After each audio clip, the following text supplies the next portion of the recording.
Hi everybody, welcome to Textbook Super Coaching YouTube channel. This is Dr. Hina, your paper number 2 education faculty. Students, I know जब भी result out होता है, जब से NTA की third category आई है and that is only PhD category. I know you people are really excited कि third category में रिजल्ट अगर आपका आता है you have the chance to get admission in PhD और वो स्कोर जो है वो आपका वैलिड रहता है for 1 year. But majority of the students जब थर्ड कैटेगरी में आते हैं तो उनका सबसे पहला क्वेश्चन ही यही होता है, how can I improve my score so that I am able to crack my NET और JRF। यानी गोल के इतने नज़दीक आकर मैं रह कैसे सकता हूँ, ये एक बड़ा सवाल है कि इतनी पास आकर भी मैं चूक गया JRF से, ऐसा क्यों हुआ। तो आज मैं आपको यही बताने वाली हूँ इस वीडियो में, क्योंकि जनरली ओनली PhD में अगर आप अप्लाई करते हो वो स्कोर सिर्फ 1 ईयर के लिए वैलिड है। उसमें काफ़ी हद तक ये होता है कि कई बार हम एडमिशन नहीं भी ले पाते, जिस वजह से वो स्कोर बिल्कुल बेकार हो जाता है। So the point is, what best strategy that you can follow to move so that in the next attempt in June, it's now the result should be saying that you have qualified for JRF, assistant professor and for PhD, all 3 categories. तो आपको लग रहा होगा कि बहुत मुश्किल चीज़ है, ये बहुत मुश्किल चीज़ नहीं है, क्योंकि आप बहुत करीब आ चुके हैं। देखिए, चाहे आप किसी भी सब्जेक्ट में बिलोंग करते हैं, पॉइंट इज आपका अगर ओनली PhD में हुआ है दैट मीन्स कहीं ना कहीं स्कोर 160 टू 170 की रेंज में। आपका score has to be in the range of 160 to 170, यानी आप अपने गोल से, अपने लक्ष्य से 30 मार्क्स की दूरी पर है। क्योंकि आप देखिए हर एक सब्जेक्ट में JRF 200 से कम कहीं नहीं गया, आप 205 का ही टारगेट लेकर चलिए।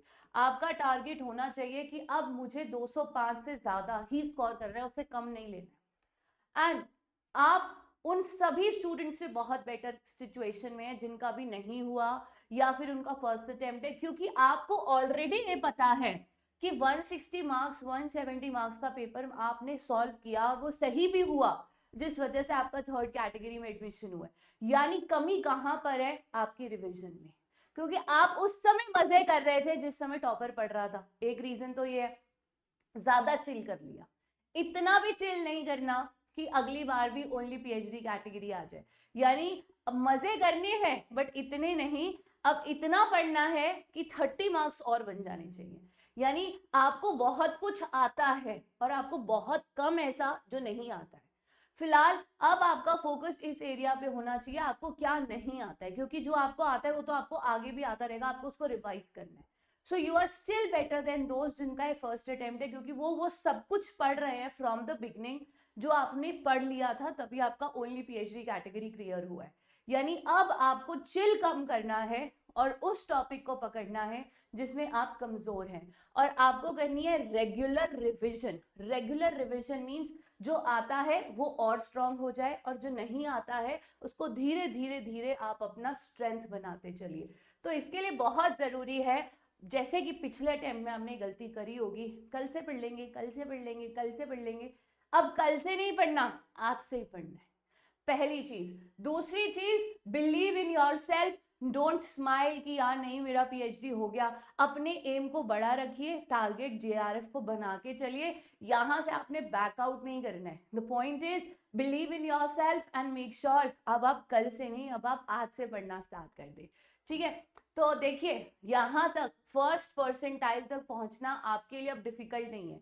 अगर आपका फर्स्ट अटेम्प्ट होता या आपका नॉट क्वालिफाइड होता, मैं कहती आपके लिए मुश्किल था, बट अब बहुत आसान है इन दोनों की जगह पे आपकी फोटो, क्योंकि आप 70% अपने गोल के करीब आ चुके हो, ओनली 30% अब आपका गोल दूर है।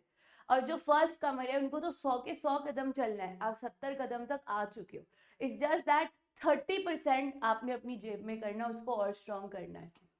अब वो कैसे होगा? Yes, definitely bye believing in yourself. आधे से ज्यादा बच्चे कहते हैं मैम मेरा नहीं हो पाएगा, मैं नहीं कर पाऊंगा, मैम मेरा तो ओनली PhD कैटेगरी में क्वालिफाई हुआ है। ठीक है, ओनली PhD में भी क्वालिफाई हुआ है तो आपके फेस पे स्माइल होनी चाहिए कि मेरा हुआ है और अब मेरा JRF भी होगा। और वो कैसे होगा? वो ऐसे होगा, सिंस आपको सब कुछ आता है, आप एक बार सारा कोर्स पढ़ चुके हैं, तभी आपका थर्ड कैटेगरी में क्वालिफाई हुआ है। अब से आपने क्या करना है, आपके पास अभी भी 70 दिन बाकी है। 70 दिन कैसे, आपके पास पूरा अप्रैल बाकी है, आपके पास पूरा मई बाकी है, ठीक है। कोशिश कीजिए अप्रैल में आप हर उस टॉपिक को, हर एक उस यूनिट को एक बार फिर से रिवाइज कर ले जो आपने पहले भी किया था। जितना आपको आता है अप्रैल में आपको वो सारे टॉपिक कवर हो जाने चाहिए जो आपके रह गए थे। यानी जितना दिल लगाकर आप पूरी थ्योरी कवर कर सकते हो अप्रैल के महीने में उसको करिए। अप्रैल नहीं, मई के भी 15 दिन ले लीजिए, बट इतने अच्छे से थ्योरी कवर कर डालो। यानी कोशिश करो रोज आप 2 टॉपिक्स को कवर कर रहे हो दिल जान से, और जहां पर आपको डर लगे तुरंत हमें फोन करिए, हमें मैसेज करिए, हमें अपना डाउट पूछिए, we will resolve your doubt. और पेपर नंबर 1 को निग्लेक्ट करने की गलती मत कीजिए, क्योंकि कहीं ना कहीं अगर आप अपना स्कोर देंगे तो पेपर 1 में भी कम रहा होगा, ठीक है। तो कोशिश कीजिए कि अप्रैल और हाफ ऑफ द मई में आपका थ्योरी इतने अच्छे से कवर हो जाए कि आप हर टॉपिक का कुछ इस तरह से अपने हाथों से कॉन्सेप्ट मैप बना सके। ये सारे कॉन्सेप्ट मैप उन बच्चों के हैं जिन्होंने जीआरएफ क्वालिफाई किया। आपने हर टॉपिक का कॉन्सेप्ट मैप कुछ इस तरह से बनाना है। स्टूडेंट ने सारी, ये एनसीटी से जुड़ा हुआ कॉन्सेप्ट मैप है बच्चे का, आप देख रहे हो उसने पूरा, ये उसका एनईपी 2020 से जुड़ा हुआ कॉन्सेप्ट मैप है, ये उसका एनसीटी से जुड़ा कॉन्सेप्ट मैप है। ठीक इस तरह आपने अपने वर्ड्स में छोटे छोटे पॉइंटर्स के फॉर्म में अपने पूरे थ्योरी को रिवाइज करना है, एक भी वर्ड नहीं छोड़ना। जैसे ये हार्डवेयर सॉफ्टवेयर का कंपैरिजन उसने किया, हर वर्ड इसमें दिखाना है। देखिए उसने रेड में अंडरलाइन कर लिए वो वर्ड्स जो उसके यूनिक पॉइंट्स है, ताकि जब भी पेपर के लिए वो रिवीजन करेगी उसको रेड में लिखा हुआ एकदम दिखेगा जैसे आपको दिख रहा है, और वो फटाफट से उसको रिवाइज कर लेगी। तो ठीक इस अप्रोच के साथ आपने पढ़ाई करनी है। बाकी इस बीच में अगर आपको कोई और भी क्वेश्चन पूछना है, ये मेरा पर्सनल टेलीग्राम आईडी, आप मुझे यहाँ भी मैसेज कर सकते हैं, चाहे आप किसी और सब्जेक्ट के हैं, एडुकेशन बाय डॉक्टर है ना, ठीक है। तो पहली बात तो ये कवर हुई कि आपने मई के मिड तक पूरी थ्योरी कवर कर ली। अब बचा 15 डेज ऑफ मई, 15 दिन जो मई के हैं, आपने सिर्फ और सिर्फ unit wise topic wise questions लगाने, no marathons, no mock test. Unit wise एक यूनिट रिवाइज करा उसका क्वेश्चन, दूसरा यूनिट रिवाइज किया उसका क्वेश्चन, पेपर 1 का वो यूनिट रिवाइज करा उसका क्वेश्चन। तो आपने यूनिट वाइज क्वेश्चंस लगाने हैं 15 दिन, ठीक है। और जहां क्वेश्चन गलत हुआ मैम को मैसेज किया, मैम मेरा ये आंसर क्यों गलत हो रहा है, मेरा कॉन्सेप्ट री एक्सप्लेन कर दो। एंड देन कम्स योर जून। अब जून में जो भी एग्जाम की डेट रिलीज होगी तब तक आपने सिर्फ मॉक टेस्ट और मैराथन करनी है, mock test marathon, mock test marathon. आप देखिएगा, आप इस स्ट्रैटेजी को फॉलो कीजिए, मैं देखती हूँ आपका इस बार जीआरएफ कौन रोकता है। तो अप्रैल और मई के अंदर आपका थ्योरी पूरा रिवाइज हो जाना चाहिए, पेपर 1 और पेपर 2 दोनों का, यूजिंग द कीवर्ड्स, ठीक है। फिर मई के जो 15 दिन है लास्ट के, उसमें आप कीजिए यूनिट वाइज एमसीक्यूज, ठीक है। और लास्ट में आपका बचता है आपका जून, जहां पे आप मॉक टेस्ट और मैराथन लगाएंगे। आप देखिएगा इस बार फर्स्ट रैंक यानी कि 100% आपकी होगी, और अगर 100% आपकी हो जाती है तो खुशखबरी ये है कि हम आपको 1 लाख का इनाम भी देंगे।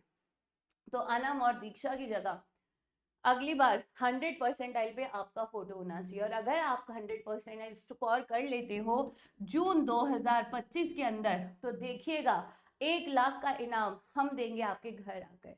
सो मेक श्योर, अगर आपने हमें अभी तक ज्वाइन नहीं करा तो आज ही ज्वाइन कर ले, क्योंकि हम भी अपना बूस्टर कोर्स लॉन्च करने वाले हैं बहुत जल्द in the month of April end तक, सो दैट हम लोग भी आपकी वो unit wise, section unit wise, previous years papers mock test के रूप में सॉलिड रिवीजन करा पाए।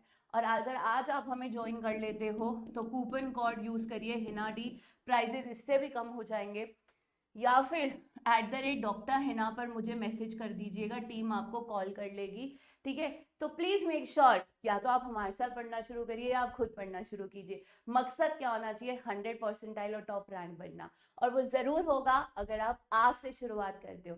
कल परसों तरसों में कुछ नहीं रखा, इसी की वजह से आपका पहले भी पेपर रहा है, वो गलती अब दोबारा नहीं करनी है। And keep believing in yourself. अगर आप 3rd कैटेगरी में क्लियर कर सकते हो तो फर्स्ट तो आपके लिए बाएं हाथ का खेल है। God bless you all, take care.